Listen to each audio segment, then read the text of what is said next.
சந்திராதி யோகம் ஜாதகத்தில் ராசி, அதாவது சந்திரனுக்கு 6, 7, 8, 9 என வரிசையாக கிரகங்கள் இருந்தால் அது சந்திராதி யோகம்.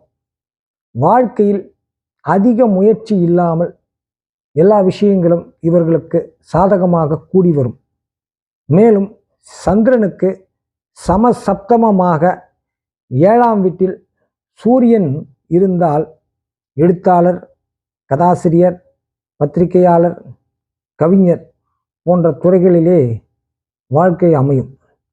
7ஆம் வீட்டில் செவ்வாய் இருந்தால் சந்திரமங்கல யோகம். சந்திரனுக்கும் செவ்வாய்க்கும் மிக அதிகமான தொடர்புகள் உண்டு. அதேபோல் இந்த சந்திரனுக்கு கேந்திரத்தில் 7ஆம் இடத்திலே செவ்வாய் இருக்கின்ற போது சந்திரமங்கல யோகம். இது ஒருவருக்கு அதிகாரம், உயர்உச்ச பதவி, தலைமை பொறுப்பு, போலீஸ், இராணுவம் மற்றும் பூமி யோகம் உண்டு.